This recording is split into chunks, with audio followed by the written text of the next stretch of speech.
Okay. Doing well. How are you, man? I'm doing well. Now I know. I guess we need to come clean. Our post on YouTube is very misleading because we had to change the topic of the show. Oh. It says, "What are you scared of?" And we're gonna go into this whole like themes of like horror themes and why we react to them the way we do. But unfortunately, Clay could not join us, so. As they say in Broadway, the show must go on. So we're just gonna do a different show, and then we'll save that one for whenever Clay's back. So yeah, how are you guys? How you been? Kyle, we missed you. We haven't seen you in a little while. I feel. Yeah.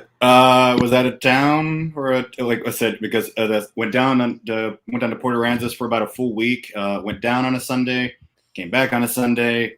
Cool. Sunday after my laptop wasn't charging. I'm just like, really? So yeah. Cool. But luckily, my laptop's decided to work again. And now just spending the weekend helping out and working with the Dallas Video Fest. It's their last year, 34 years of a film festival in Dallas, and the director Bart Weiss has decided this is the final year. So. Oh wow! Wow. What? Why? Is he retiring and just didn't want to pass it on, or? No. I think he's just.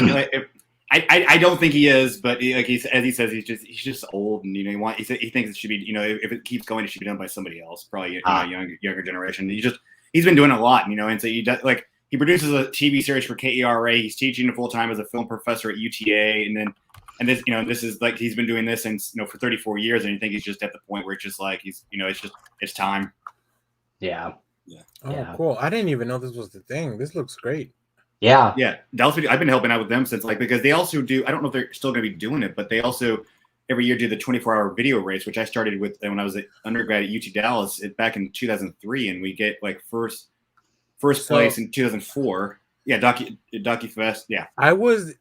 My buddy entered a film into that 24-hour thing. I didn't know that was for this. Yeah. It's all wow. That's cool. All part of the Dallas, I was in it. I was Video in the Association movie. of Dallas.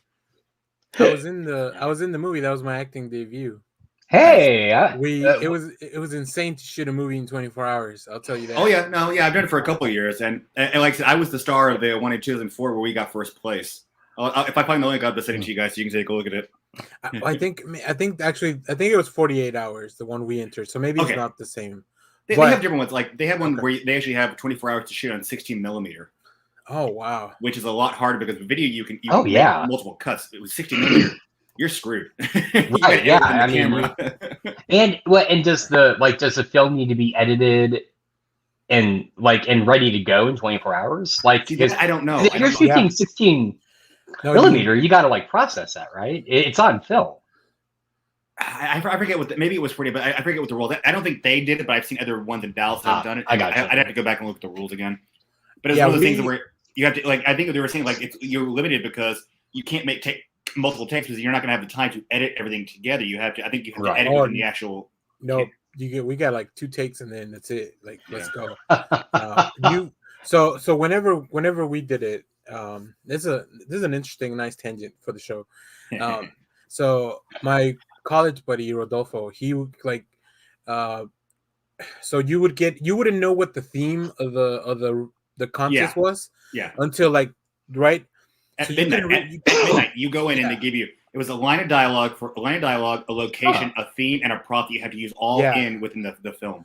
Wow, I'm gonna look for the one he did. I'm sure it's still on YouTube because I remember watching it. What's your buddy's last name? Guzman. Oh God, he was my student.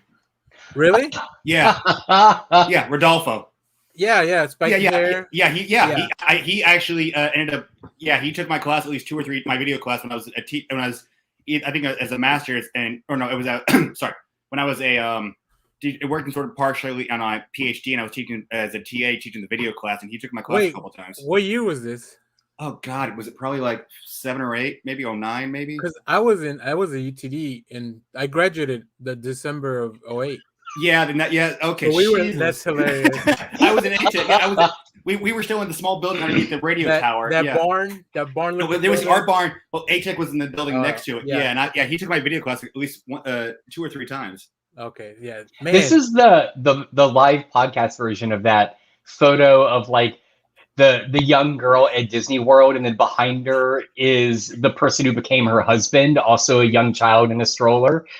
We just did that live. I just want to point out this is amazing. This proves my point. Like for the longest time, because all the circles this happens with my friend Kern and my friend Brian also, but like because all the circles I'm intertwined in, it used to be like, who doesn't fucking Kyle know? It's like, okay, forget the 6 degrees of Kevin Bacon. It's the 2 degrees of Kyle Connors in Dallas. Yeah, man. Okay, that was a wild ride. Cool. That's cool. No, I mean, I did know you had been at UTD. I just didn't know the time period. Yeah, I was there from. I started my undergrad there in 2000. Graduated my undergrad in 2004. From 2000 fall of 2004 to fall of 2006 to my MFA, and then for a while there was doing my PhD, and then ended up teaching part time and taught full time, and that was the last class I taught there was in fall of 2000. No, sorry, with the fall of 2015. Okay. Oh wow. Okay. Well, I'll look for the movie, and then maybe we can watch it on the next show or something. That'd be fun. And I think I remember the movie too. I think I remember watching it in the theater at the Angelica. Now that you say that, I think I've ever seen you in there. And I think the movie was called Addiction. I believe it was about drug addiction. Yes, it was. The one I won first place was called Dumbass Larry. I mean, it sounds like we have enough to do an official next issue premiere of these films. I'll ask for the rights. I think as an actor, I feel like I should get here. Well, so before we do get started, we have a new thing that we're doing now. We have enough Patreons supporting us to have them be called out on the show. So that's yay! One of the benefits now. If you are one of our patrons, we very much appreciate it. So yeah, we're gonna give you a shout out in the show every time if I remember. So hopefully you guys remind me if I don't. So we have Mike Rappin, we have the I Read Comic Books podcast, and we have Final Neil. So thank you guys for being our patrons. Anybody that's on the Patreon gets first access to a lot of our videos, because we shoot a lot of stuff at once, reviews and those trailer reactions and stuff like that. So all that stuff goes to Patreon first before it goes out on our YouTube channel. And then you also get prompts about the live shows. Now, this time around, we changed the topic twice in 1 week. So the prompt that we put out doesn't really apply, but we have saved that for anybody that responded. But yeah, let's get into the what we've been doing and previously on next issue. Kyle, do you want to go first, since I feel like you probably have a few things to talk about since it's been a minute? Yeah, so we're talking about the books we've been reading. I've got a couple. Amazing Spider-Man number 74, which actually finally, ties up the Sinister Six storyline, or Sinister Six's storyline, and the Kindred, where you finally find out what everything is, who everyone is, and basically kind of brings everything full circle for Spider-Man to start a good life again officially with MJ. And you kind of find, and you get to see the roulette, the poker / roulette gambling battle between Doctor Strange and Mephisto for Doctor Strange's soul to find out what happened with Spider-Man. So it's like, I think we're going to start seeing a lot more stuff with Mephisto in the future, which I think hopefully because of what might be coming with Spider-Man Far From Home. I still say that that first Doctor Strange is going to be Mephisto. That's just my guess. I just like how there seems to be a sense of the storyline that the comics are now resolving or wrapping up is inspiring the movie that will introduce that storyline to like a whole, new generation of people. So this is nice. Go comics. I guess that's my point. Oh, Marvel for a little bit. Yeah. I didn't put in there. I tried reading Inferno number 1, but I still say the X-Men stuff so, and maybe outside of 1 or 2 issues, the stuff is still so convoluted. I just couldn't get through it. Oh, don't worry, Kyle. I will talk all about him. I know you. That's what I read too. Was I also read? You might have talked about it last week. I did read X-Men #3, which I thought was pretty good, where they're taking on the High Evolutionary team. Yep. That was actually, I thought that was pretty good. I also read Star Wars #17, which is sort of still taking place between, it's basically them searching for Han and the Carbonite. One part is Luke taking on Vader on this one planet, but they're doing it with the ships. And then you have Leia with Chewie, the droids, and Lando and the Falcon trying to get to Han. And you have one part where they almost tie it back into the Solo film because the hyperdrive system's not working right, and I think one of the cores is about to go offline. So Han goes, "Let me talk to him. I know this ship."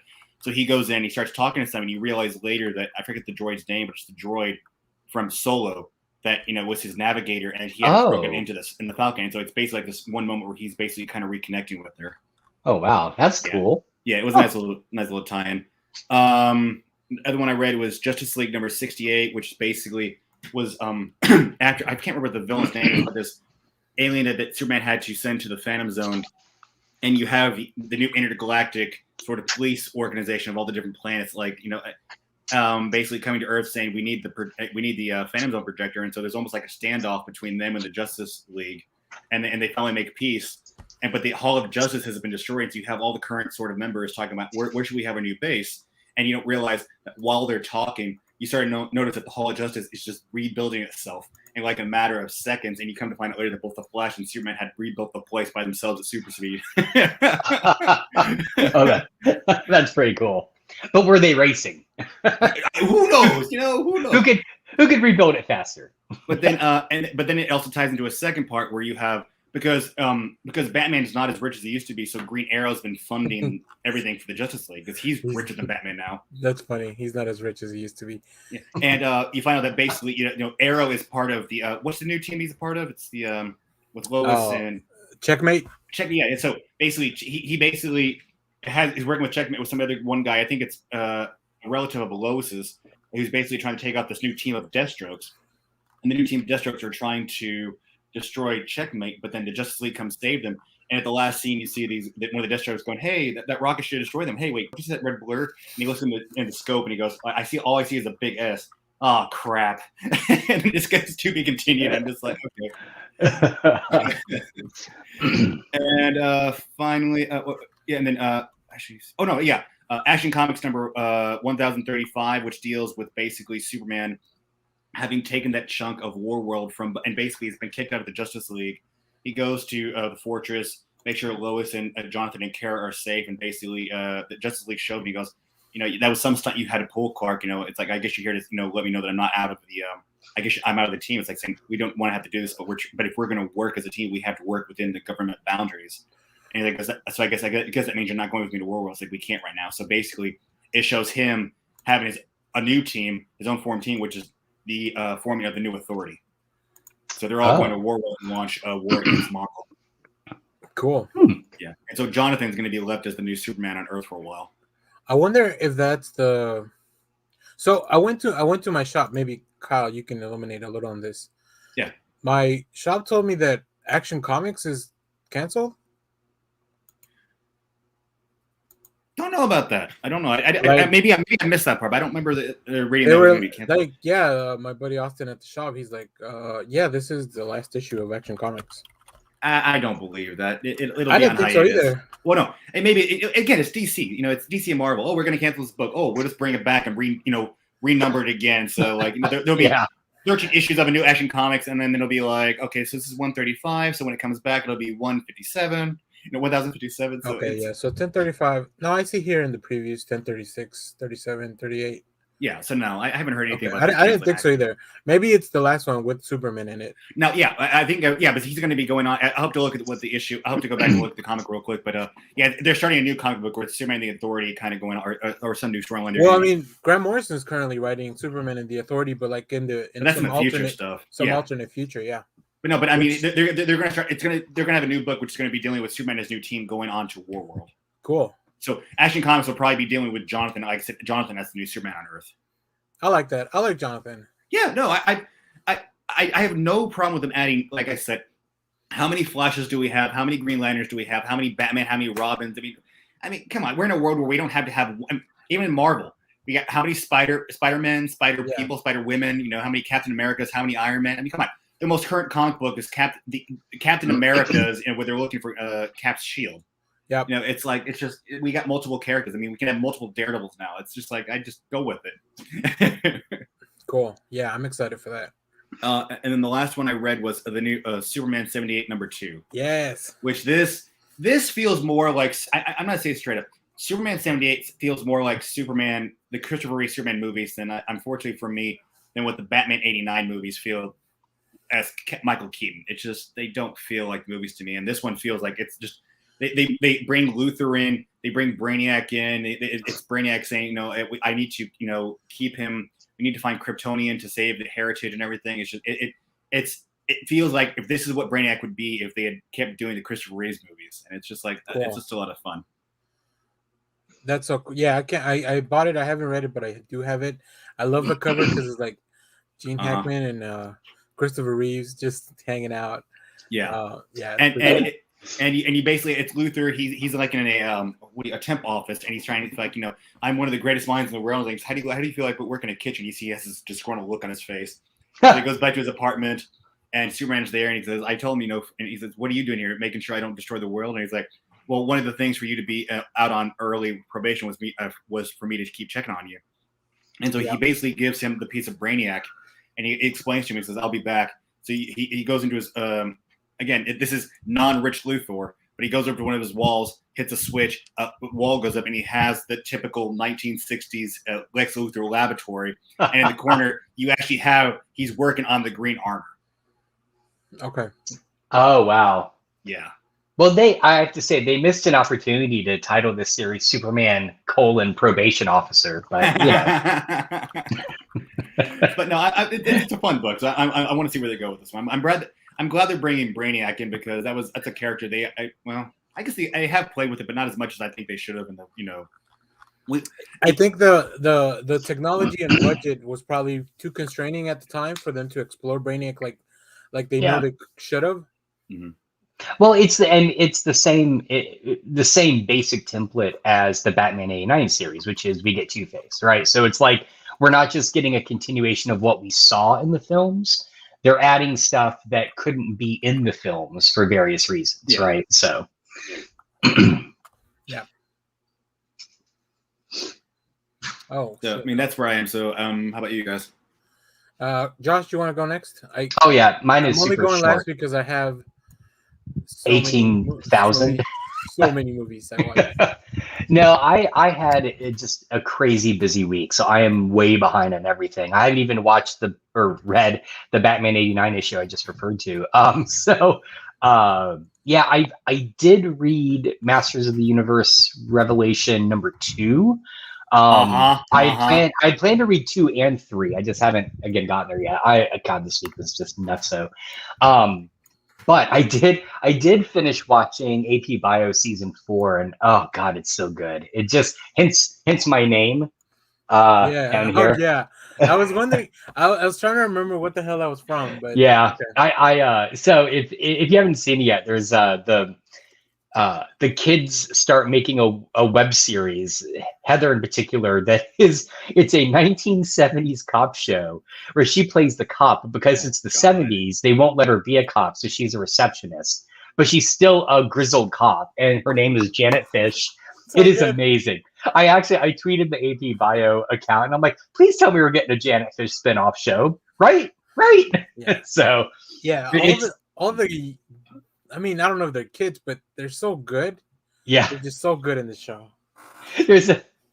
It's fantastic, and I felt so bad because last night at dinner I talked my wife into watching AP Bio, and she's like, "Well, I'm not caught up." I'm like, you don't need to know anything. Like, here's what I need to know, and it was like 3 story points, because usually they don't build off each other that much, and then of course it's the last episode and it builds off of like the Janet Fish from the previous. I mean, just everything. And I'm like, and then it calls back to like the first season, and I'm like, oh wow, this is like a really reference heavy episode. I'm sorry. So, but anyway, well worth it if you've got Peacock. It's worth paying $5 for 1 month and just blow through them. There's only 7 30-minute episodes for season 4, so go check them out. Are they going to be doing more, or is this final? Is this? Oh no. I think they're doing more, like, because they already brought it back when NBC canceled it to put it on Peacock, and I think it's been pretty successful because it's one of their few exclusives. So Now, Josh, before our comment section eats you alive, it's Janet Fist. oh damn it, you're right. I just Crap. I was Hang like, on, Josh. I gotta fix this. This will not stand. but And there's not even a single Fisto joke at all. But it is. Yeah, because I remember I was like, no, she had that whole thing about like punching him or something, and I was like, yeah, thank you. Sometimes you gotta as hard as you can. As hard as you can. It's really good. I'm just tired. That's all I can. That's my excuse. here's what I recommend for anybody watching this video, because I understand we can't always have all the services, but this month you can watch Halloween Kills on Peacock. So just get a subscription to So Jamie Lee Curtis. Get the $5 subscription to Peacock. You'll have to watch a few ads, but even the ads, they're not annoying like sometimes they can be. No. Yeah. I mean, ads are a little better. And you get fewer of them. I think like the most I've gotten is 30 seconds of like 2 15-second ads. They're it's pretty short. It's doable. And I believe for the movies, I don't know if this will be the same for the premiere movies, because this is the first time we've seen on Peacock that they do that. But for the movies, you get you have to watch like 2 or 3 minutes of ads up front, and then you get to watch the whole movie. Oh, that's not bad. It's just like trailers. So yeah, exactly. So, all right. Anything else, Josh? No, that was it. All right. Well, before I go into my stuff, I did find. I'm gonna give you guys a little preview. Yes, I found the movie. Yes, I found the movie. There he is. I love it. This is the character. So let me tell you the name of my character. His name was just El Cabron, and he was like this mob boss. So cool stuff. Breaking stereotypes in my acting roles. I do. You have the perfect mob boss expression on your face in that still. It is perfect. Yeah. So we'll once Clay gets back, maybe we'll watch it. It's only 10 minutes. How old were you? Let's see. What year? Or like how many years ago? You can do it that way. This is from 2009. So okay, so like 11 years ago. Yeah. Okay. Yeah. Wow. So look at that. Before the beard. All right. Now that we've talked about my Hollywood career, so yeah, like Josh mentioned, I've read and watched a lot of stuff on the way here.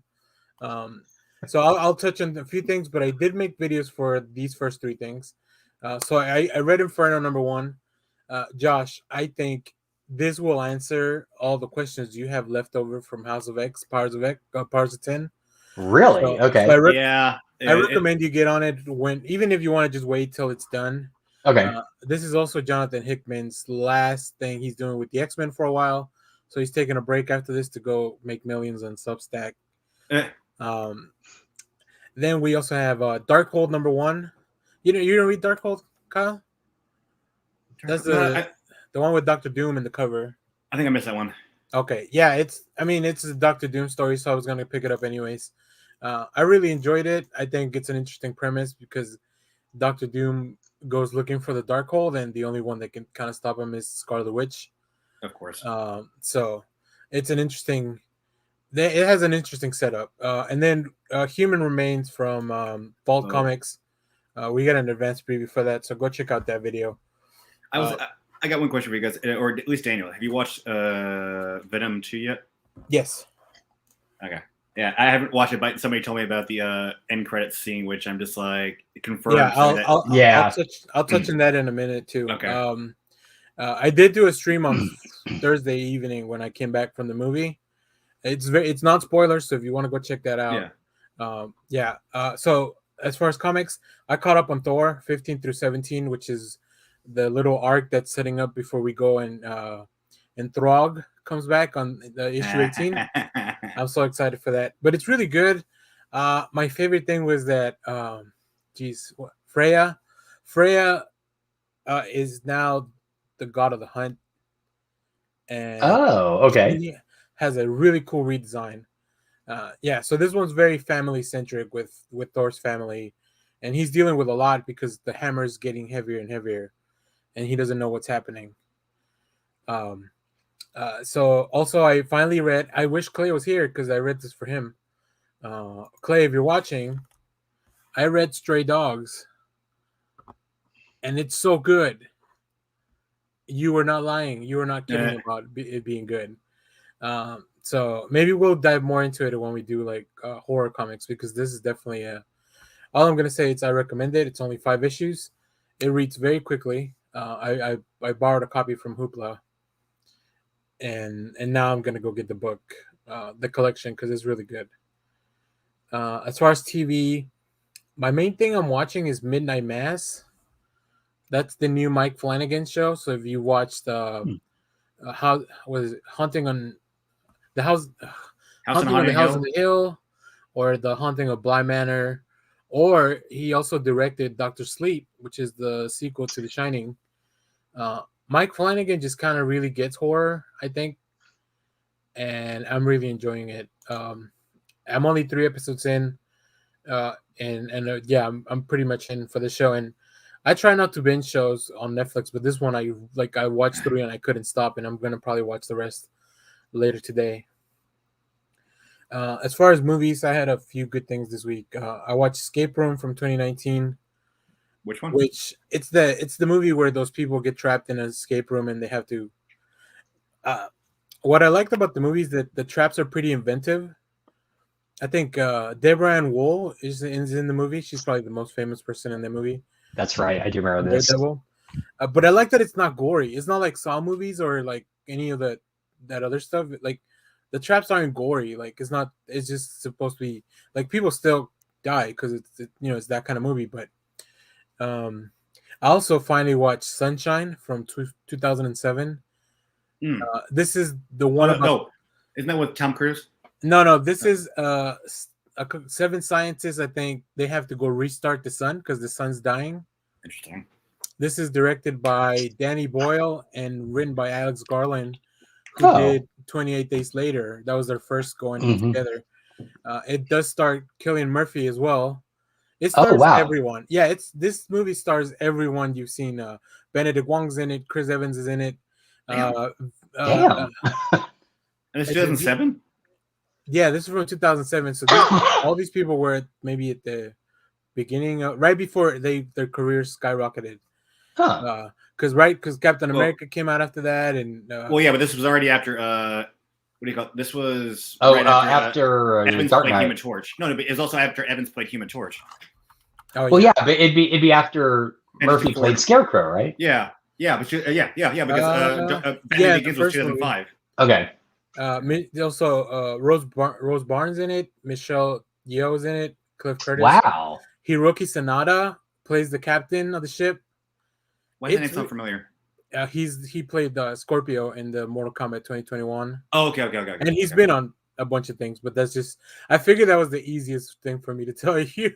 It's really good sci-fi. Like I don't know why I hadn't seen it. I don't know how I missed this movie. I'm just adding stuff to my Letterboxd wish list now. Sunshine, and all these things I'm doing reviews on Letterboxd, so I'll put a link on the description. Of course, I had to go watch Venom: Let There Be Carnage. Of course. And like I said, I did a full stream of like non-spoilers, but I really liked it. I think if you like the first one, this is more of the same. Like it's that type of movie. Don't be spoiled by the end credit scene. There's a really cool end credit scene. Well, no, I'm not gonna say what it is, but it does what they've been announcing. It's tying the Spider-Man universe into the MCU. That's basically it, and that's why I'm gonna leave it right there. That's something they've been announcing for like the last couple of months. It's really good. That's all I'm going to tell you is the end credit scene is kind of worth the price of admission. Also, because I hadn't gone to the theater in a long time, I had enough rewards to pay only $1 for my ticket. Oh, you bastard! Which is, to my mind, the perfect situation to get me to go see Venom in the theater. So I went there was a screening at 4, and I was like, okay, people are gonna want to go watch it really like first, but there was another screening at 4:15, so I was like, I'm gonna do the 4:15 because I'd rather wait 15 minutes and have an emptier theater. Well, I'll say this because it did work in the video fest. I was in there, like I had a chance to at least walk in and check some of the films, and I was in there. Again, it was people were spread out and everything, but I didn't even think about it. So I was like, okay, I think maybe I might have like the bravery to actually maybe brave an actual film in the actual theater now. Yeah, and there's one funny thing that happened. So in my theater, you know how the house lights go out on their own? Mm-hmm. Oh, one of the lights stayed on, and I was like, oh damn, this is gonna ruin the movie. So in the first 30 seconds, I went downstairs. I found somebody that works. I waved them down, and they came, turned off the light. So I missed like the first maybe 45 seconds of the film. But I knew I would have like. I don't think anybody noticed because there was a manual switch that they flipped. So I was like, oh, this is not one of the normal things that goes out. I'm always nervous when when the previews and all the lights are still on. I'm like, oh no, is this the one time they forgot to turn them off? Like, I don't know how that works. I also watched the Many Saints of Newark, which is that Sopranos movie. How was that? How was that? I enjoyed it, although I've never seen the Sopranos up until that day. I watched the pilot right after the movie to kind of get a feel for the show. Huh, interesting. I think if you're a fan of the Sopranos, you will probably really enjoy this movie because there was a lot of moments that kind of felt like, oh, we're setting something up, and then they never followed up on it, and I was like, oh, this is like a reference to something that maybe they talked about on the show. Yeah, that makes sense. Yeah. So it's definitely going to be full of stuff, but it feels like a typical gangster movie. Like if you've seen A Bronx Tale, I think that's the one that I kind of remember the most, which is like Robert De Niro as he kind of grew up in the neighborhood, and he became a mobster. And then I watched two really weird movies. One that I didn't like as much, and one that I really liked. So first, I watched Prisoners of the Ghostland. That's a new Nick Cage movie. I think it's directed by Sonny Bono. Oh, I forget the director's name. I think it's weird. Sonny Bono. No, it's the movie where Nick Cage, they put him in a suit with bombs, and he has to go rescue like the governor's granddaughter or something. It's really weird. That's a terrible idea. I mean, like they put him in a suit of bombs and he has to go rescue the governor's niece. Like to make kind of like a Suicide Squad type of thing. Like he'll blow up if he doesn't. So he's a villain. Okay. Yeah, he's There's a whole. I think the movie's visuals are really cool, and I haven't done my full review of this because I'm still thinking about this movie, and to make sure I understood what was happening. But yeah, the movie's visuals are really cool. The sets, like all the costumes, are really great. I think the story it's very lacking. Like it's so convoluted that I couldn't really get into it. And the movie's what's a Nick Cage film? Well, but I just watched Pig, and I thought Pig was amazing. I think he deserves an Oscar for Pig. So like I know I don't think it's Nick Cage's fault. Like Nick Cage, I think he's a fantastic actor. Sometimes he takes roles because he probably needs the money. I don't know. I kind of think he's gotten past his prime a long time ago. I think Nick Cage, and I love that. There was a recent article that said that Nick Cage was gonna keep doing movies as long as he can. He'll never stop acting. I mean, he was great in Color Out of Space. Yeah. So it's like he's really hit or miss lately, and I wonder if that's just he's not. Like if he's just I am an actor, I'm going to take roles, and if the role is good and the script is good, it's amazing, and if the role is weird and the script is bad, it's just Nick Cage being Nick Cage, So yeah, okay. So the director is Sion Sono, who's made other like he's a Japanese filmmaker, which I mean you could definitely feel there's a lot of stuff. The movie is not even completely in English. Oh wow, that's cool. Now the other movie I watched. Here we go. And I'm glad because like I could finally go back to the Alamo. It's called. It's French, so I'm probably saying this wrong. Titan. Oh yeah, they were showing that thing on Jellicoe last night. Yeah, it was showing there too. The only thing I knew about this movie going in, and I won't really go into it because I think. It's a French film directed by Julia Ducournau. Sorry for that. And What's it about? I mean, they directed the movie Raw a few years ago. So this movie, the only thing I knew is I had seen the poster of this girl on top of a car. Yeah, it's like she's got an injury on the side of her head or something. It was like this weird kind of like. So, it's just I don't want to go too much into it as far as like the story, because I think the story, it's really cool. I can tell you off air, Kyle. Okay. But I think the story is like, I didn't know where we were going. I just like kind of went along for the ride. There were some moments where I definitely had to like just turn away from the screen. Wow. But the movie's great. The acting is really good. I don't think I'd ever seen a French film either. Really? Yeah. Wow, Yeah, that's your first French film? I was looking yesterday because I was talking to some friends online at night when I came back, and we were going through French films, and like I've heard of some like Leon the Professional, or like You have not seen The Professional? I have not seen Oh. The Professional. Oh, you've got to see. Watch it, the original format, Leon, because oh my god, the film is so great. Natalie Portman's first introduction, John Reno. Why am I blanking on his freaking name? Help me here, Josh. Fifth Element. Commissioner Gordon from Batman Begins. Gary Oldman. Gary Oldman. Gary Oldman as a crooked cop on drugs. It's a phenomenal film. Yeah. So we were looking. We were looking through French films. So I don't think I had seen. Amelie's pretty good. Amelie, you've got to see Delicatessen, which is the first film by which weirdly enough has so good. It has the first Hellboy in there. That's their next one, City of Lost Children. Oh my, that's right. Yeah. You're right. Yeah. Okay. So it goes Delicatessen, City of Lost Children, which is right over there. I'm pointing at my screen, like you can see my hand. Go left one. The guy with the weird headdress. Right there it is. Yeah. Delicatessen and that are both good. Cool. Yeah, I think I like French cinema. One of the coolest things about the movie, though, the music was amazing. Like, fucking for 2 hours of great sounds. Yeah, it was great. I really enjoyed it. So that was a weird film that I could get into because the story was good. In comparison to, I'm kind of glad I watched both movies yesterday, so I could kind of compare, because now Prisoners of the Ghostland was a weird movie that didn't connect with me because the story was lacking. Yeah. But yeah, this one was great. I don't know how to recommend it, but I will say I had a good time because it was so different from all the stuff I normally watch, like big blockbusters or action movies or whatever, right? Mm-hmm. So there is something about like just taking that gamble and going in to see a movie that you know nothing about, and when it delivers, because you don't know what to expect, and it just takes you on this amazing journey. Yeah. There's something really special about that. Yeah. And this one, once again, I finally got to go to the Alamo for this one.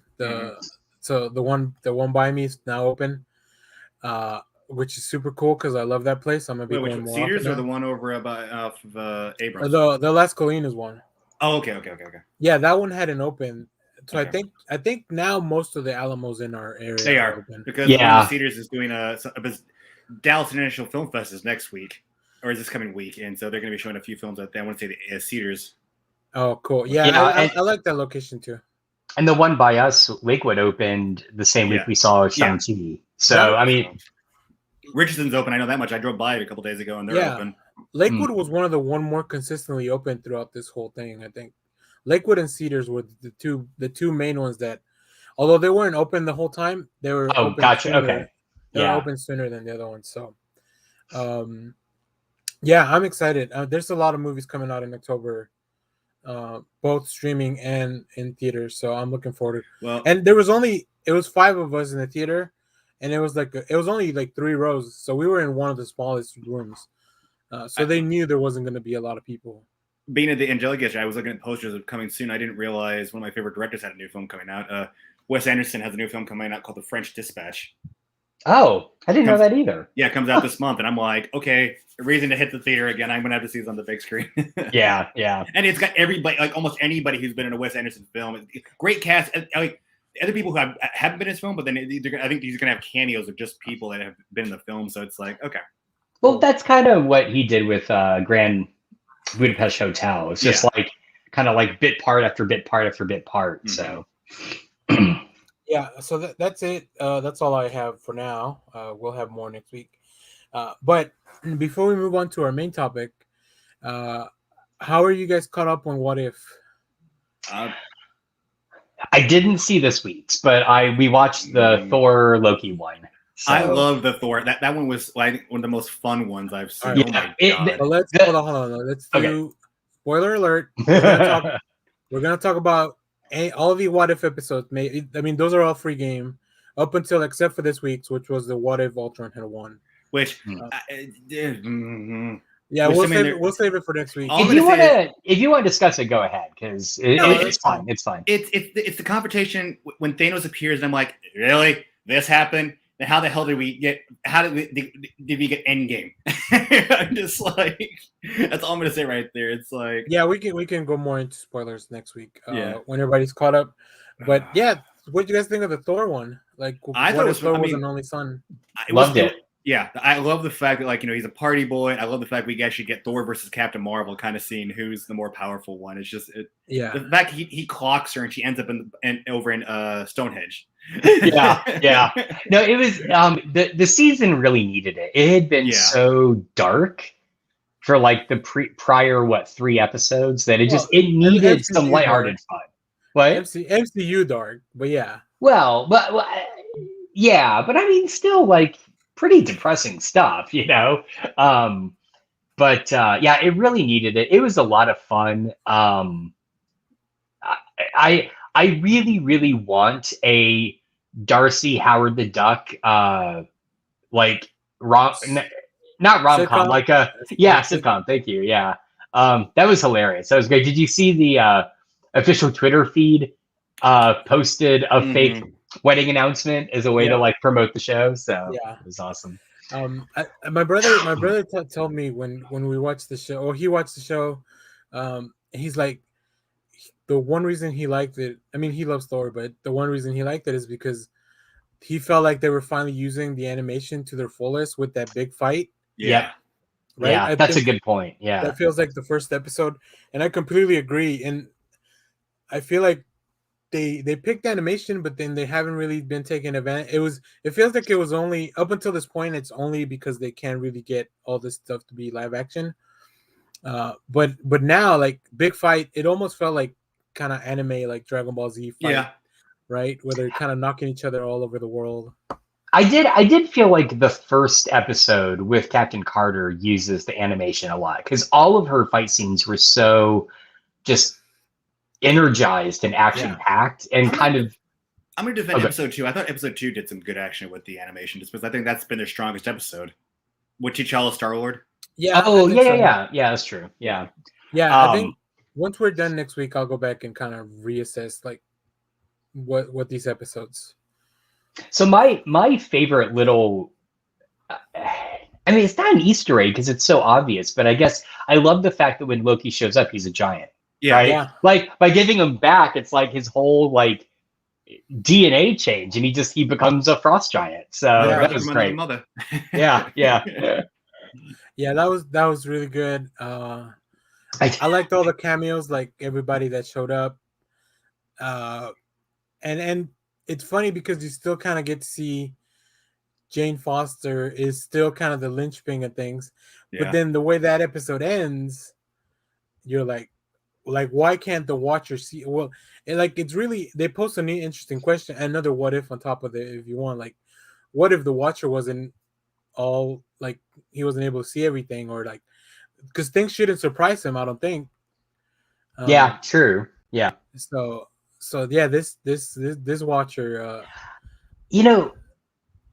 That's a really interesting point. I still feel like that this is going to come to play in the Doctor Strange movie. Like, I feel like we're gonna get a watcher cameo, and maybe you just hit on what that is, Daniel, which is like some things are unknowable for him. Maybe I don't know. I did also Oh crap, it's gone. Never mind. Okay, well, if it comes back, let us know. Okay.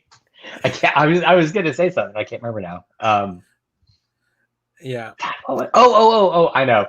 Yeah, no, I watched it with my daughter because my wife was out of town, and when she came back, we were both telling her, you gotta go watch this one. And I said to her, it's like, it's basically MCU risky business. Yeah. It's it's like Thor's like, oh crap, my parents coming home. I gotta clean up. So No, that was really good. The whole cleanup but then the hammer shows up.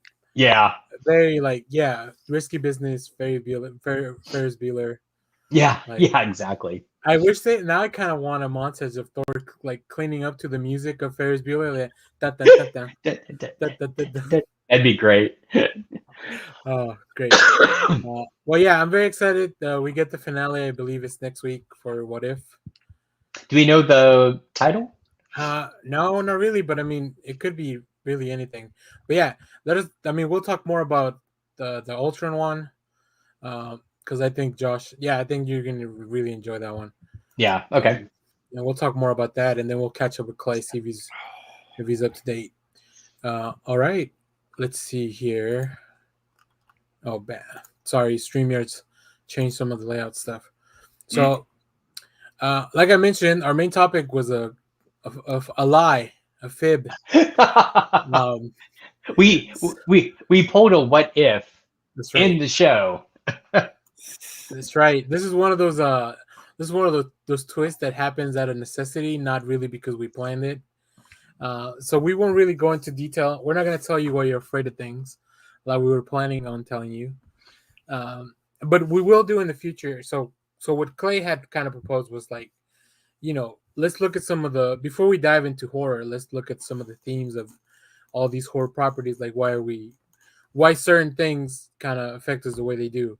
Mm-hmm. So we'll talk more about that in the future when Clay's back. So instead, we're going to go and do a news roundup because a lot of stuff has happened recently. And I feel like if we don't talk about it, who's going to talk about it? Oh, geez, hold on. So the first thing is, and this was really interesting because I woke up this morning and I logged on to Twitter. And then I saw that something was trending and I was like, oh, what happened now? What did we do? So it turns out Daredevil's trending. So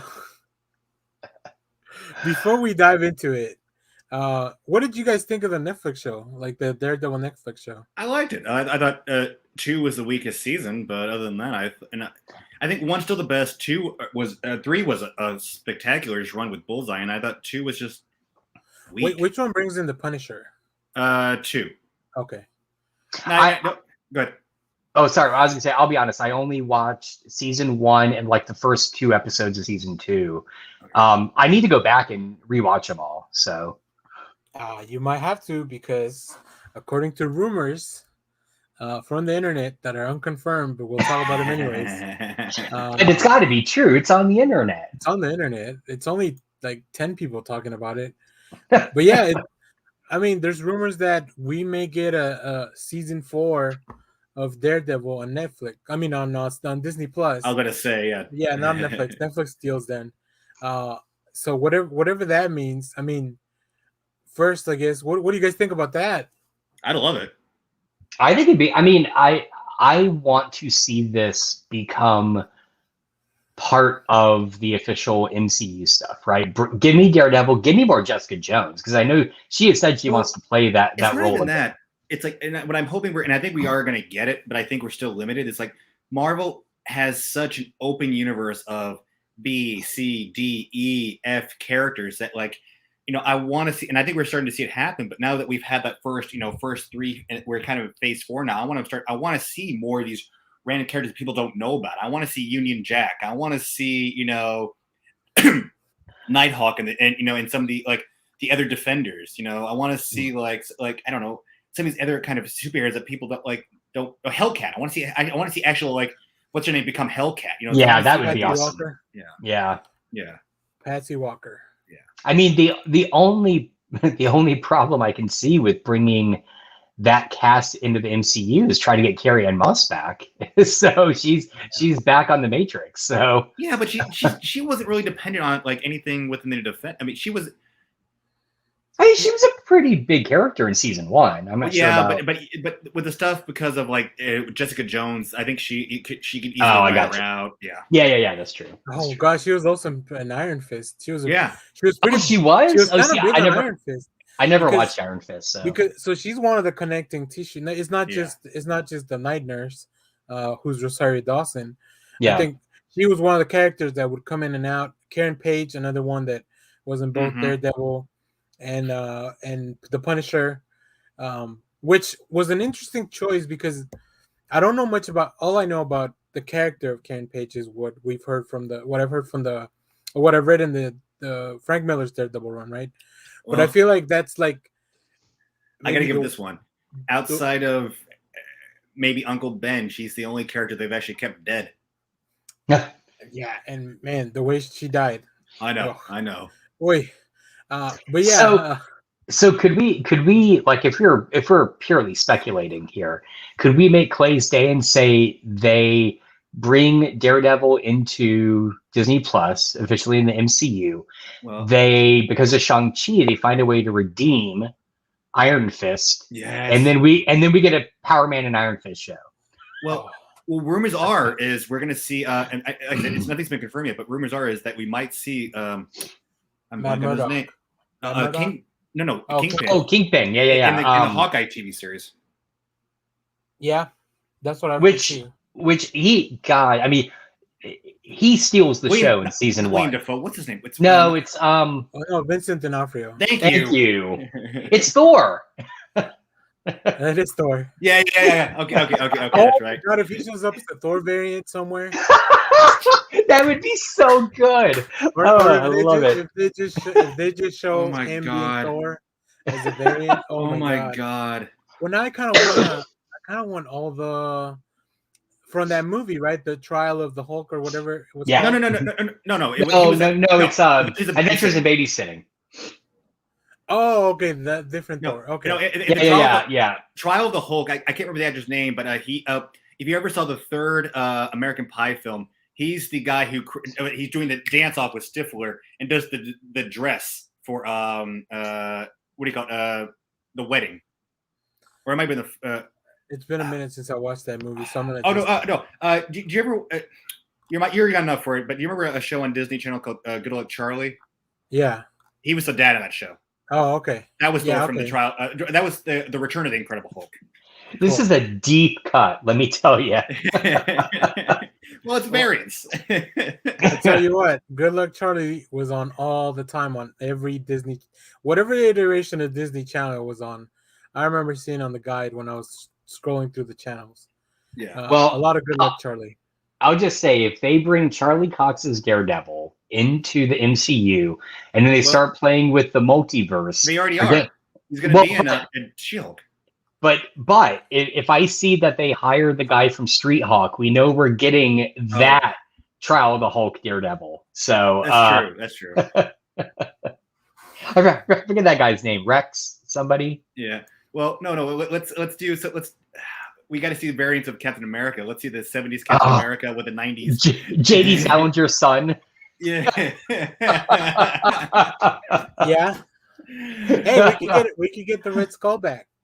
As an Italian. Yeah. If you don't know what we're talking about, there was a lot of movies in the 70s and 80s that you guys think this is the first iteration of Marvel. Y'all don't even know how many movies and TV shows. Look, if you are young enough to only know the MCU, go watch every one of the earlier iterations, because you will understand why, for comic fans of my generation, Marvel could not make a good TV, mostly movie. Hulk TV show is fine. But. No. And I'm going to defend one, even though, because I think they did a decent job with what it was. But I want to see Nicholas Hammond make an appearance in Spider-Man: Far From Home as another variant of the Spider-Man. That would be awesome. That would be awesome. He has to be part of the. When they point at each other, he has to be one of them. I know.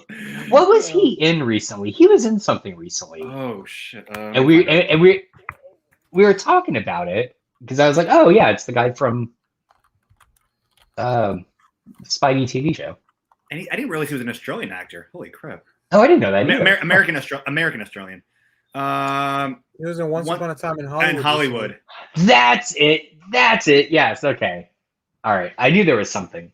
Yeah. Oh, he's a good Peter Parker. Yeah. For the For 70s, he was perfect. I thought he did a great job.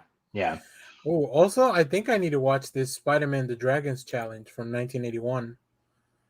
That might have been. I think it was. Is that the Japanese? No. They took a couple episodes and made it into a TV movie. That's right. Yeah. He's in China. He takes on the Chinese triad.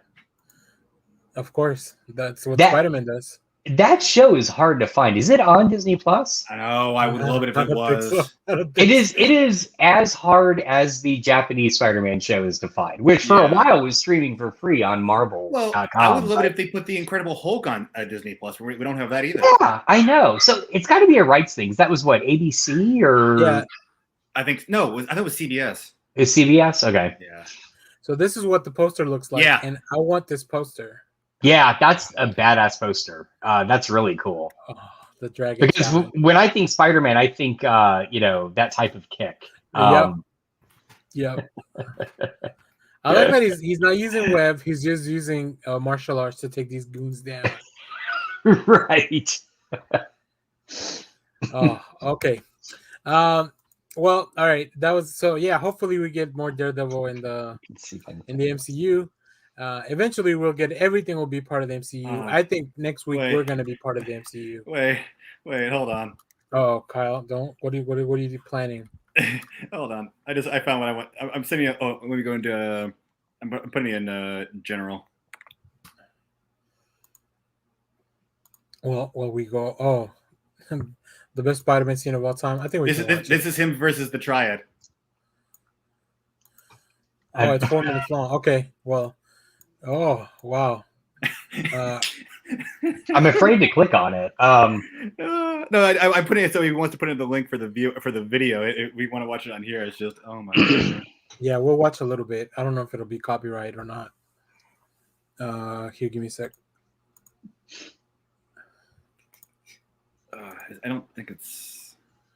We'll see. We'll see. We'll find out. I think this is the fan edit that added this best Spider-Man fight of all time. So I don't know, but let's see. So this is from the TV show? Yeah. Yeah.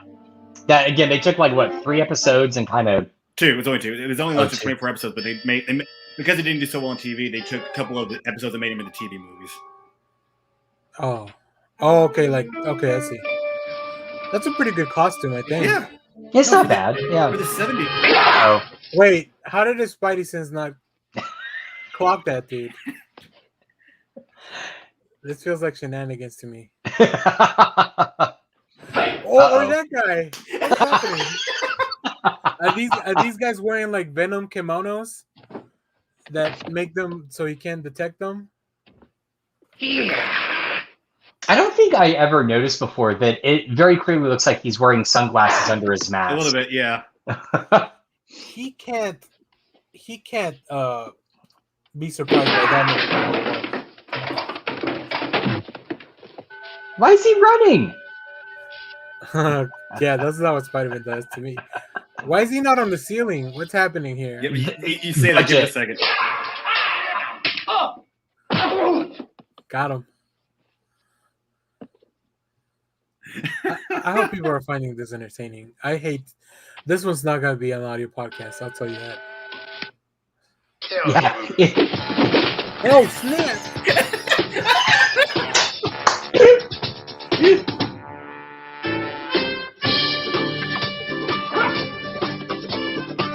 All right, this is the best Spider-Man fight.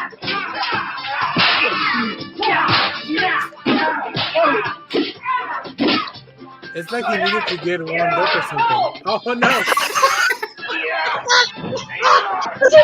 Ow, my ankle!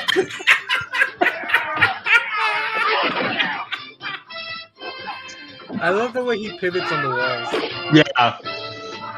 Uh-oh. Whoa, what was that? That's not how web works. All right. Oh my That's god. Wow. Wow. All right, so wow. Just wow. If anything comes out of this episode, I hope people go watch this show. Find it. I gotta find the 70s. Oh my god. Oh, Let us know. wow. Yeah, we may need to revisit this whole series. I want to. We got to do an episode just on 70s superhero shows, and I mean, just not just Marvel. I mean, talk about the $6 Million Man, the Bionic Woman, the Man from Atlantis.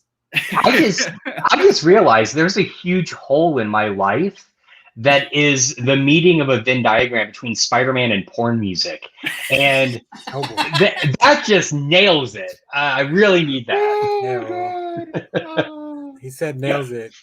Ow, my ankle. That's my new catchphrase. All right. Next up on the docket, I feel like we have to come. We have to come in defense of one of our own here. Oh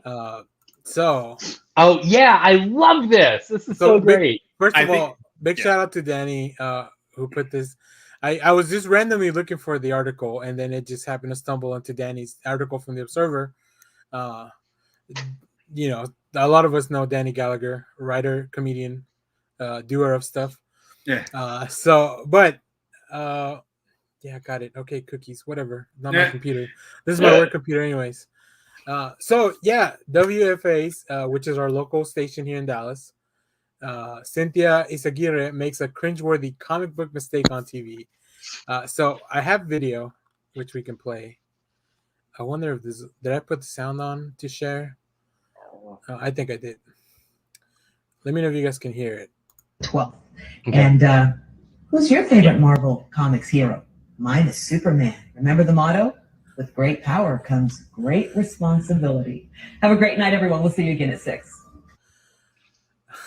So I think Josh is right. I'm sorry, she is trolling people. Yes, look at the twinkle in her eye. Look at the twinkle in her eye. She is absolutely trolling people.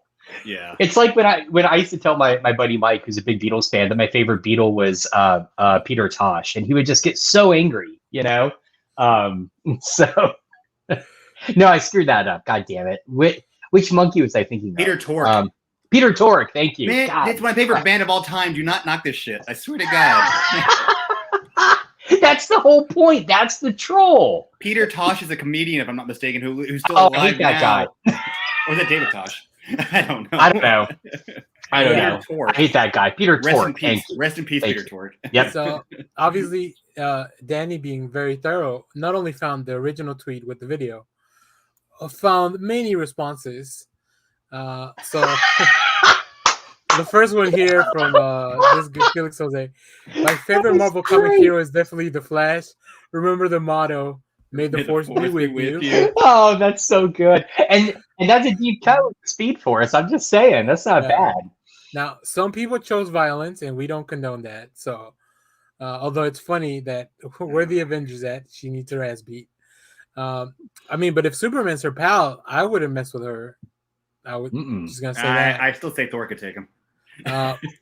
Whoever was working the teleprompter hates her. I did think that, actually. It feels like a very what is it? Is it Evan? No, Rum Burgundy moment. Oh, right. Yeah, where he can only read what's on the teleprompter. Yeah, yeah. Patton Oswalt agrees with us. Oh, fantastic! Good man, Patton. Validation, I think. Yeah. So yeah, go check it out. Go read more of Danny's articles. I love it. With you. I think she's browsing people. She has. I think it's so funny. Like, listen, whatever gets the ratings up, right? Nobody's watching the news because the news are terrible. So yeah, I thought it was really funny. So I wanted to talk about it on the show a little bit, especially since it happened in our backyard. Yeah. Exactly. I don't want the internet thinking that people in Dallas don't know that Superman is a DC character. I feel like we have a reputation to uphold. Yeah. No, Josh disagrees with me. He's leaving now. Oh wait, he's And down back. the tube. There's sound in the hallway. I had to figure out what's going on. Oh well, we're not getting a concert this week, so No, we're not. I'm very disappointed. Under the weather. All right, and then next up, so we know that Tom King has a new Human Target book coming, which I think, for the most part, I don't know. Kyle, do you like Tom King? Yeah, yeah. He's running Thor. I thought was pretty good, and some of his Guardian stuff I liked. Wait, no, Tom King. Tom King, Mr. Miracle, yeah, Mr. doing Miracle. Strange Oh, my bad. Adventures. No, Danny Cates was the one. You're thinking Donny Cates. Yeah. Listen, I'm always thinking about Donny Cates too. What else? Yeah. Wait, did Tom King? Was Tom King doing Justice League for a while? He did Batman for a minute. Well, for a long minute. Oh, that's right. Yeah. Currently he's doing the Rorschach book that just finished. Okay. Strange Adventures. All right. Well, Nah. everybody other than Kyle is pretty big fans of Tom King. Yeah. I think Kyle would like it if we're gonna make you read some Tom King books. Although I don't know, I guess you don't. Well, he did. Okay, I read Batman: The Flash, The Button. I thought was okay. Okay, yeah. I'm looking at his wiki to see what he's written, so I'm trying to see what's all in here. Is this going to be another 12-issue jam, or is this going to be like an ongoing? No, I does he do ongoing series at all? Other than Batman, I don't think he had done one. He's done one. Okay. He did Heroes in Crisis, so I'm probably not a fan. Hey, there was a lot of editorial interference in that book. I'll say that. So yeah, he's doing a book with Greg Smallwood called Human Target, which we'll talk about Human Target in a minute because I think Kyle has some additional knowledge to sprinkle in the podcast. Oh yeah. But he did an interview with Entertainment Weekly, which I don't know, comic book writers doing Entertainment Weekly stuff. I really like that. But he says that the whole idea for the book Human Target, it started with a joke that he put out as a tweet. It just said, "Oh, human target stands looking out a window," and then he gets shot. So that was it. That was his tweet. And the DC editor texted him like, "Hey, do you want to write Human Target?" And then now, a few months later, we're getting a 12-issue Black Label miniseries. I might give it a shot. I might give it a shot. Is that Lex Luthor in the background? Who is that? I don't know. I don't know enough about Human Target's. I don't either. Yeah. Character gallery to know like if that's supposed to be. I know that the Justice League International is going to play a big part of it, and I know that I love Greg Smallwood's art. Yeah. Here we get some preview pages on there. We're not there. We're not on the DC list yet, guys. I'm trying. We're getting some previews for stuff, but DC is very hard to get.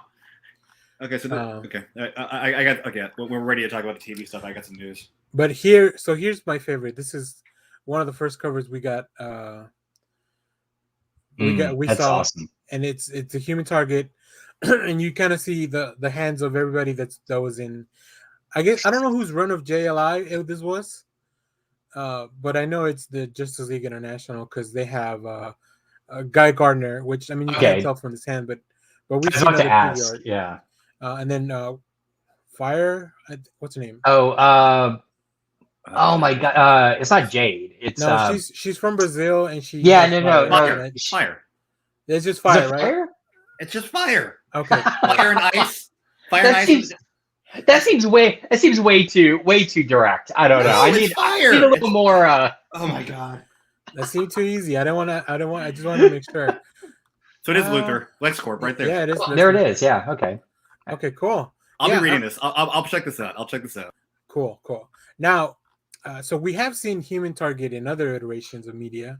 Yeah. Most recently, Human Target appeared in Arrow multiple times. I believe at least 2 times that I remember. Yeah. So at least once was basically when Oliver.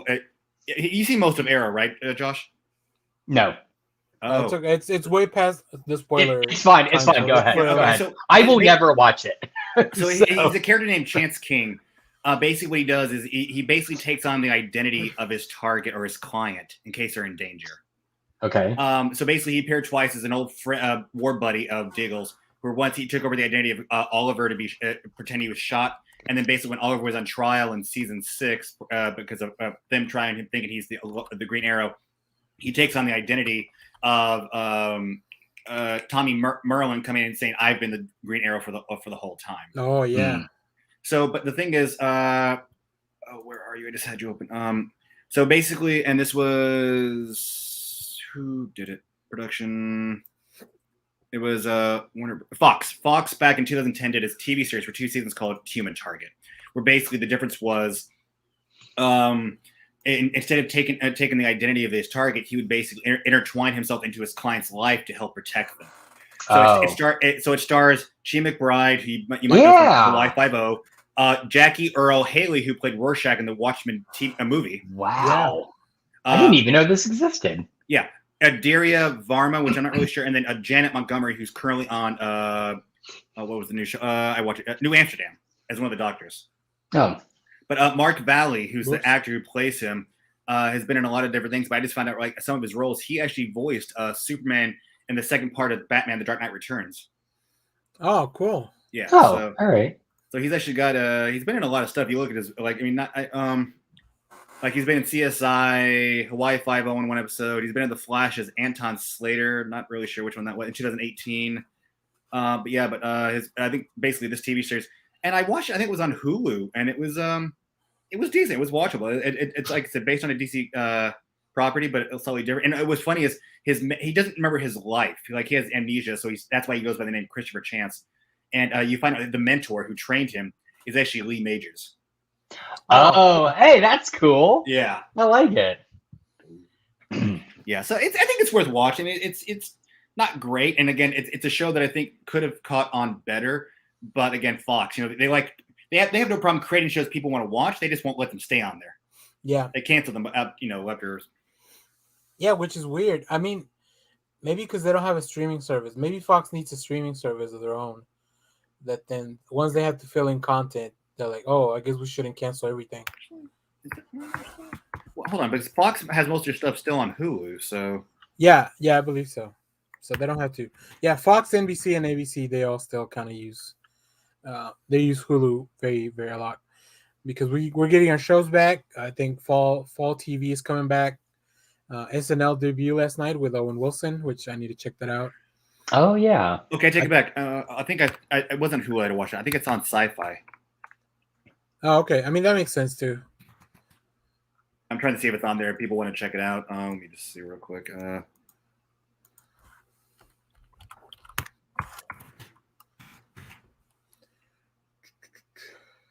Not seeing it here either. Crap. Okay. Not wait. All right. So the last thing I want to kind of talk about, I mentioned earlier, and this isn't really news. This is just more like a yay or nay from you guys. We have October for some reason is packed full of movies. Like there's so many movies coming out in October. So here, let me show what I'm looking at here. Are we looking at horror films or just films in general? No, just films in general. So I want to know, out of this list, is there anything you guys are really looking forward to? And I'll just go slowly from here. So obviously, Venom 2, I believe both of you will probably end up watching that at some point. Yeah, eventually at some point. Yeah. I still haven't seen the first one. I mean, I know. What? Yeah. I haven't seen the first one either. I just... What? Venom as a character is just... I mean, and this goes to the comics. I just don't care. I'm sorry. I hate you both. I'm doing the rest of the I know. show. I'm sorry. No. Go back. I want to see what's in the list. I'm doing the rest of the show by myself. I was just kidding. Well, I mean, like I said, there's 2 movies. Like the French Dispatch comes out this month, and apparently I finally saw the trailer for Night in Soho, which I want to see now too. Yeah, so these are I haven't heard of a lot of these, but I've never heard of Bigfoot Exorcist, but I desperately want to see it. Where was it? This? Right there.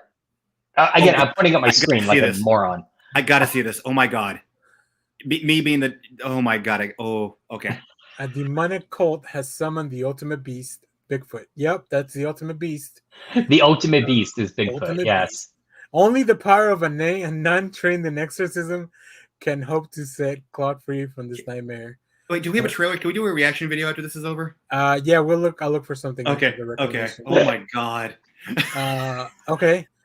So let's see. Let's keep going. I haven't heard of a lot of these, but the next one on the list. Is that a lightsaber?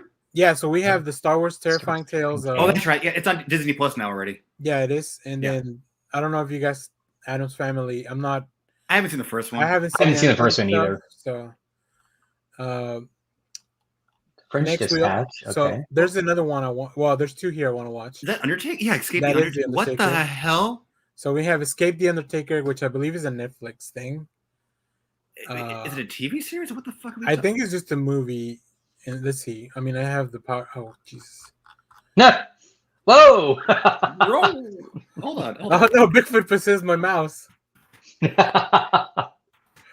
So Escape the Undertaker has, it's a family mystery horror. The Undertaker has set a trap for the decorated tag team, the New Day, Oh god. at his mansion. What they don't know is the Undertaker's mansion is an extreme haunted house packed with supernatural challenges. Oh my god. I'm watching this. Yeah, I really think this is a Netflix thing. It is. They have a Netflix website for it. Oh, that's so cool. Oh god. Well, yeah, I'm gonna watch that stupid movie. But VHS 94, which is See, horror. for me, this is why I always go to trailers.apple.com to see what so I can watch the trailers to find out a little bit more if it's worth something I want to see or not. Oh, Dune. I'm excited about. Oh, of Yeah. course. Yeah. Yeah, I'm gonna. Is it simultaneously premiering on HBO Max That's or correct. Yeah. does it cost extra? No. Just HBO Max stuff, no. I don't just think so. HBO All right. Max. Cool. So, sorry, Denny Villeneuve, but I'll be watching that at home. No, because I mean, Yeah, same. Godzilla vs Kong and a Suicide Squad weren't charged for that. No, you don't. True. Yeah, you don't have to pay extra. Yeah, so you get out of the big movies, we have Dune left, and then The Matrix 4 in December. Actually, No Time to Die finally coming out. So yeah. I'm not a big fan Bond. Like, I don't go to the movies to watch Bond, but I do haven't in watch a the long movies time. eventually. I'll say this: if they're doing what I think they're going to be doing with the new Matrix, and basically the new Matrix 4 basically wipes 2 and 3 from the thing, I might actually take the chance to see it. If it goes from 1 to 4 and there's no 2 and 3, I might actually take the chance to go see it in the theater. Oh, I don't think so. I think it looks like a continuation of 3. Okay, because I heard that basically it's ignoring 2 and 3. So The Last Duel, that's the I saw new trailers for that. Ridley Scott. I think it's Ridley Scott movie. Oh, with Ben yeah. Affleck and Adam Driver. Then, like I mentioned earlier, Halloween Kills will be premiering on Peacock at the same time. The Injustice movie's coming out. Yeah, I'm excited for that. What's the Rom's Gone Wrong looks kind of interesting. Is that a Disney flip? Like, who's making this? I keep seeing a lot of these is the first time I've ever heard of whatever. Yeah, like that popped up in my Facebook feed. That's the only reason I know about it. No, it's 20th Century Fox. Oh, interesting. Yeah. Locksmith Animation. Interesting. But 19th is the new Megan Fox movie about vampires. I think this one's going to be on Netflix. Also, The Harder They Fall with Regina King and Idris Elba. That will also be on Netflix. We did a whole thing about it. Clay and I did a reaction for it, actually. Jeepers Creepers Reborn. I may have to just watch just because of curiosity. Because if it gives us no, the series is bad, but I'm still curious about the origin of the damn thing. I know the guy that made the original movies is a piece of shit. So that's as long as he's not affiliated with any of this stuff. Okay.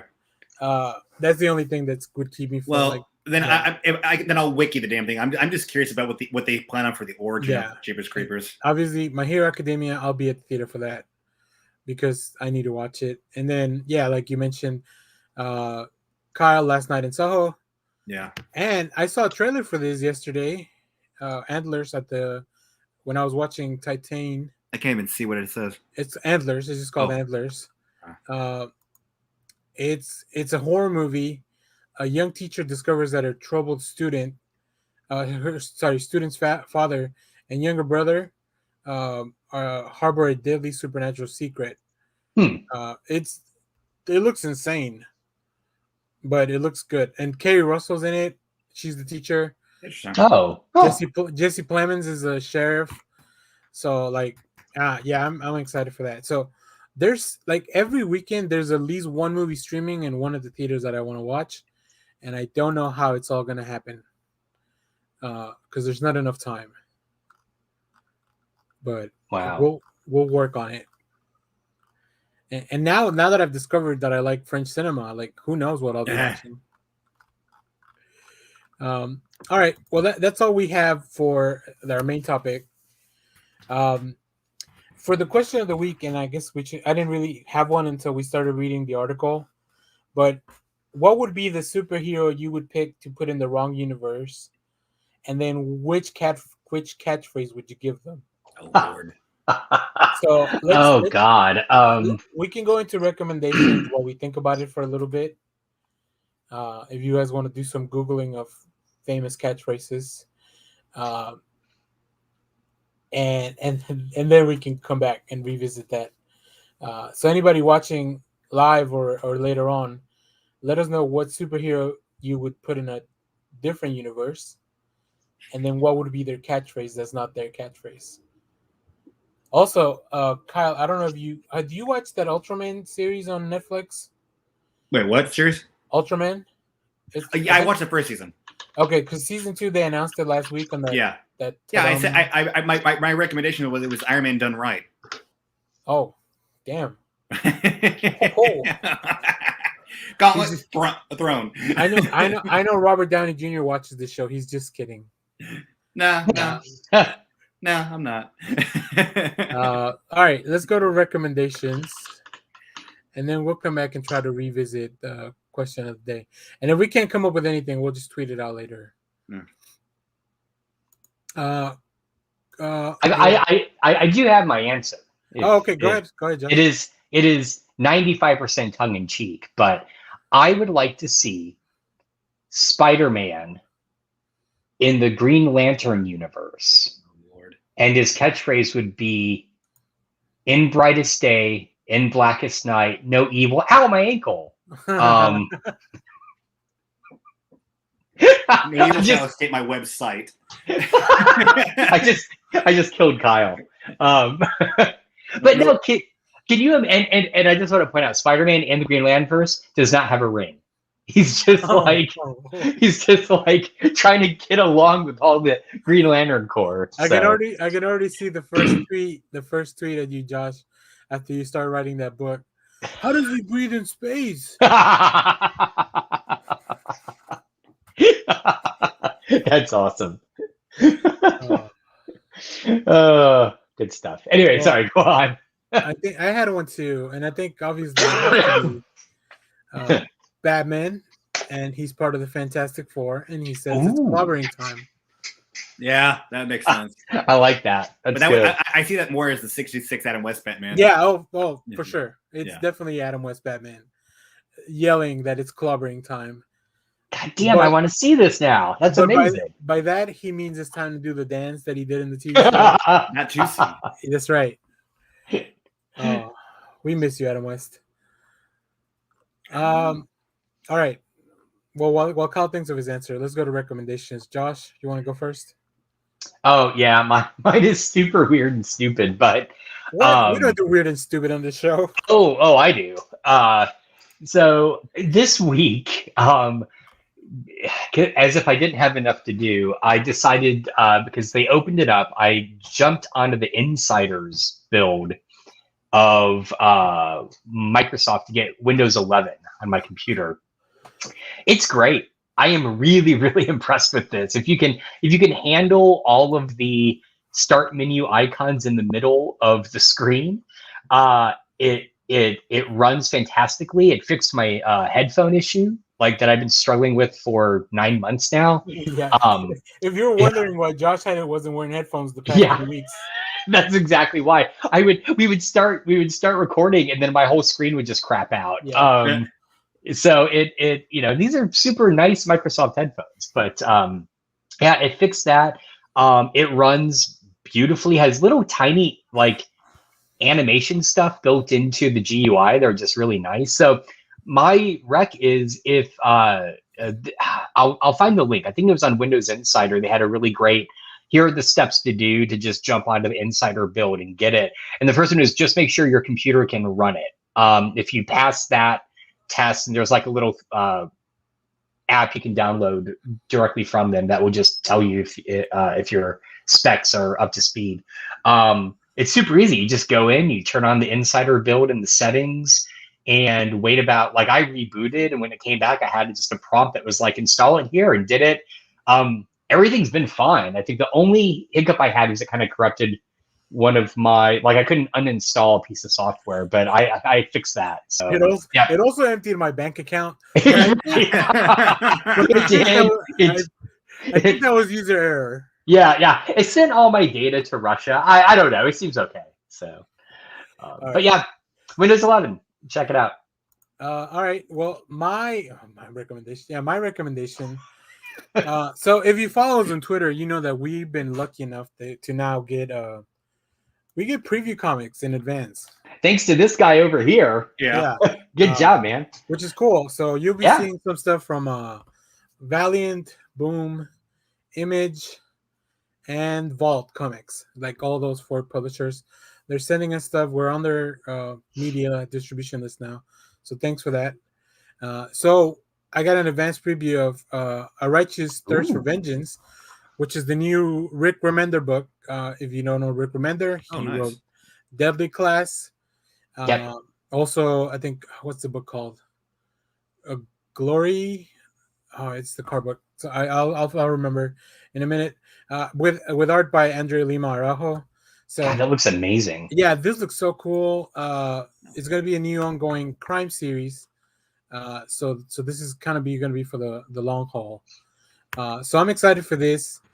Also, in advance, in the next couple of weeks, a little preview we'll have the new Harbinger book that Valiant is relaunching. Okay. The new Harbinger #1. Wow. All right. And I am starting to read the new Reckless book from Ed Brubaker and Sean Phillips. So I'm excited to get all that stuff and make content for you guys. So yeah, we're going to reach out to other publishers. Like I said, Marvel and DC seem pretty difficult to get advanced copies. So we'll have to stay with the normal cadence of that stuff.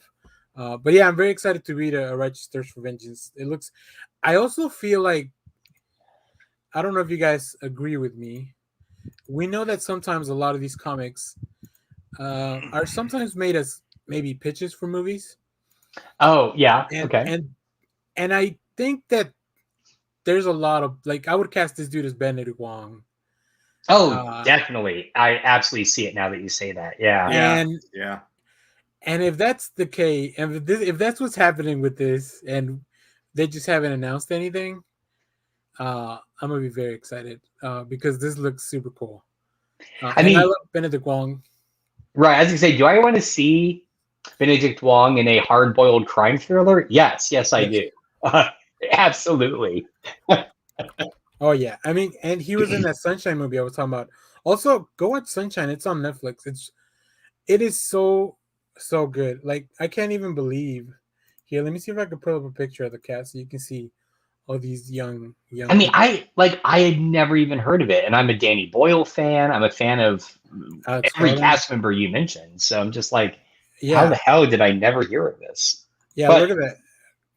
Just all these young, fresh faces. My God, look at little baby Benedict Wong. Yeah, oh my God. He's the one that I was like, oh my God.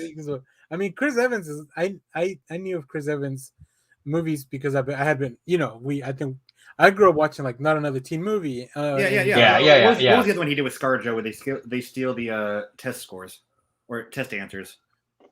Oh man, I don't remember that. I don't remember that either. Hold on. No, keep talking. I'll get the movie for you in a second. The oldest ScarJo movie I can remember is Michael Bay's The Island with Ewan McGregor. No. Ghost World. Oh yeah, no. Eight-Legged Freaks. That's right, Eight-Legged Freaks. She played the daughter in Eight-Legged Freaks with David Arquette. Oh wow! All right. No, and a Horse Whisperer with Robert Redford. Yeah, she's been doing this for a long Weird. time. Also, Ghost World was awesome. Oh, fantastic! Yeah. Yeah. Johansson's lawsuit settled, and she got $40 million from Disney. So, And now I saw that. her son's going forward with the new Tower of Horror movie they're doing. oh, cool. Oh, okay. And that was one of the things apparently her son's going to be in that, and so Based on the ride? yeah. Everything's Alright. based on the ride. Okay, here we go. The Perfect Score is what the movie was called. Huh. In 2004. So it was a year before he did Human Torch in 2005 with Fantastic Four. Okay. Oh yeah, this looks straight out of 2004. Holy shit. Yeah, it's another. But it's a fun film, and yeah. All right, Kyle, what do you have for us? This one I'm gonna keep saying, and if people haven't watched it, is Stargirl. Oh yeah, I need to. I didn't even know it'd come out. It's so good. Like the Is it? All right. Yes, the casting of Shade. You watched season 1, right? Yeah. Oh yeah. Oh yeah. The casting of the Shade's perfect. They're going crazy shit. Like Eclipse was fucking with everybody so badly. I'm excited for that. Yeah, I mean we're in episode 9. We're getting a flashback with Jay Garrick, John Wesley Shipp playing Jay Garrick again. Nice. Yeah, I saw pictures of that. Cool. Yeah, they're having Ethan Embry play Johnny Thunder. We got the Thunderbolt. It's just there, and Jade's coming back, and I think they may be playing they may end up playing the Jade Grundy kind of relationship from Infinity Incorporated. So So I'm looking forward to see where we go with this. Yeah, big shout out to my buddy Lego. Hey Lego. Yeah, listen, that movie, the 2000s have a very distinct look. Oh yeah. So yeah. So that movie just gave me vibes of oh yeah. Cool. Yeah, I'm excited to watch Stargirl. Also, if you were waiting for Superman and Lois to be on a streaming service, it's finally on HBO. So now I can get Clay to watch it. Watch it. Josh, I recommend it. I know.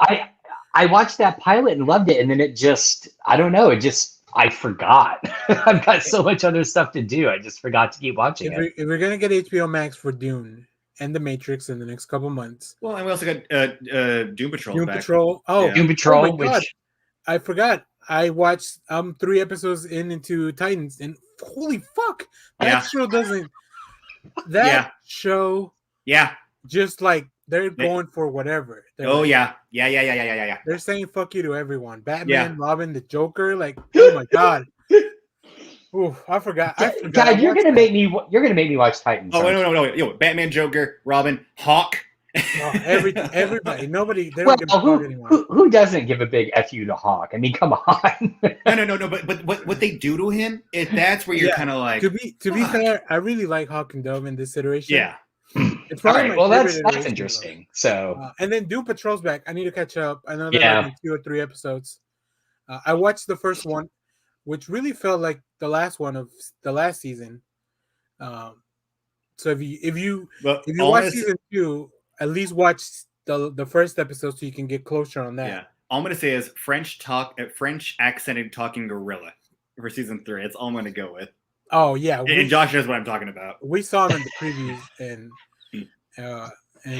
what is it, the brain or whatever? Yeah. It's their adversaries, and it's like, we are finally diving into the past history lore of the Doom Patrol. Yeah, the sisterhood of Dada, which oh god, I'm so excited. Coming from the comics. Yeah, I'm so excited for Doom Patrol. I need to catch up. So, all right, I think that about do it. Kyle, did you think of any superhero? I got. If I think of it for next time, I'll bring it up. I got nothing at the moment. It was gonna be something stupid, like place Thor into the DC universe and have him go up and away. All right. Well, then the last thing we'll do here is I'm going to. I'm looking for the trailer for Bigfoot Exorcist, but I don't see anything. Yes. Maybe YouTube. That's where I'm looking, but there's no. Man, I wonder if this movie just didn't make a trailer. Hang on, let me do a search. Wow, who doesn't make a trailer in 2021? I know. What am I supposed to react to? Just the poster, I guess. Oh, why? Maybe IMDb. Yeah, I don't think we have a Bigfoot. We're gonna disappoint the audience with the. We can. Oh man, there's so many Exorcist trailers. Oh my god. This is horrifying. Okay, here's a public plea to the makers of Bigfoot Exorcist. Please make a trailer and share it with us. Well, I mean, the movie comes out. It already came out, so it's already out. Yeah, it came out October 1st. So oh god, apparently there's Satan Has Jaws, Shark Exorcist. Yeah, in the chat. So Lego, we were going over the October slate in this website that has all the movies coming out. Oh my god, really, guys? And we saw that this is the thing. Bigfoot Exorcist, where a cult summons Bigfoot, the beast, and this nun has to take care of it. But I can't find any more information on this movie, so we were planning to react to the trailer. But there's no trailer. There is a Shark Ouija. All right. If we have a trailer, for Shark Ouija, we're doing that instead. Oh my to close out the show. Oh, Ouija Shark. Yeah, cool. Ouija Shark. Ouija Shark. God. All right. All right. So thanks, Lego, for the content. Yeah, so we're gonna here, let me stop sharing.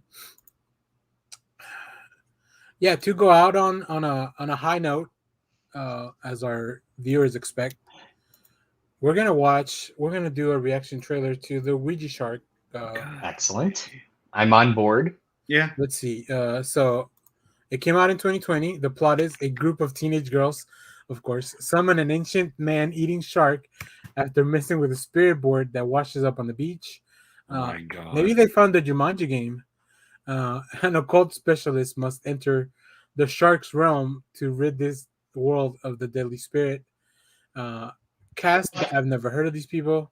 I'm just going to call it. If a group of teenage girls summons only a man-eating shark, they're safe. I don't see what the problem is here. Is this a comedy?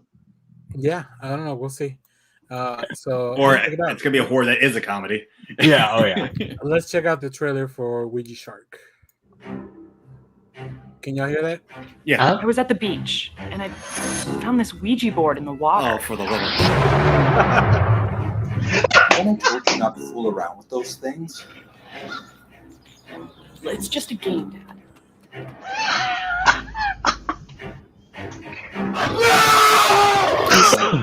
I thought it was. What the hell is going on around here? Oh my god. Is that a shark? Or ghost? Oh, there's something you don't see every day. I think he somehow summoned it out of the board. Why would anyone want to summon a shark?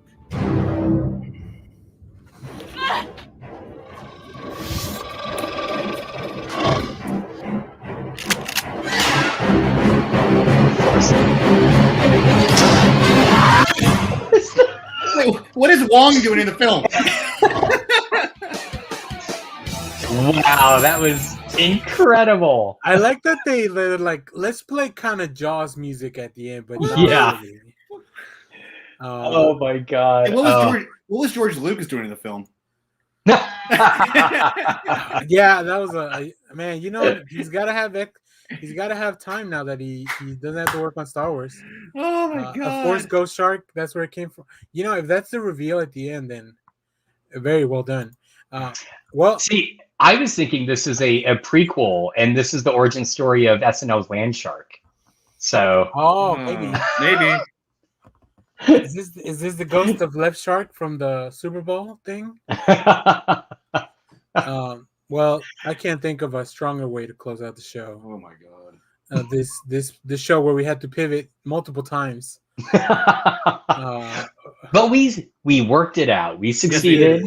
We did it. Yes. Yes, we did it. So stay tuned in the channel. Like I said, we'll have a bunch of comic reviews in the next week coming up. More trailer movie stuff, random videos whenever I get an idea, and I'll also try to do more live streams in the evening. Like whenever I watch a movie, I'll just probably try to go live. So yeah, stay tuned for that. Check out our Patreon in the description. You can get your names read out loud on a YouTube video as part of the reward. Plus, there's much more, like early access to some of our videos and stuff like that. So yeah, thanks. Hopefully, Clay will be back. Kyle Clay. Yeah, you guys are interchangeable in my head now. Wow. Oh, and please stay tuned because we will definitely do a reaction to my screen debut. Yeah. Of Addiction. Very excited. A film by my buddy Rodolfo I Guzman. can't believe that shit. It's so good. Look at this. Look at this gangster. So yeah, stay tuned for that. I'm glad I found it. I've saved the video. I need to download really to put it into my demo reel. So thanks everyone that watched live. Lego, Greg, and everybody that watches this later. Make sure to like, subscribe, hit the bell so you know when we go live, and all the YouTube things. And now let me look for the closing. Do you guys have anything else before I hit the button? I got nothing. Nope. All right. I'm good. Great. Thanks, everyone. Peace. Thanks. We'll see you later. And let's get out of Let's here. ride. Thanks, everyone, for watching. Little loves you. Oh, yeah. Clay? Hell, Bebo. Josh? My vagina is haunted. All right. Bye. All right. Yeah. I've got it now.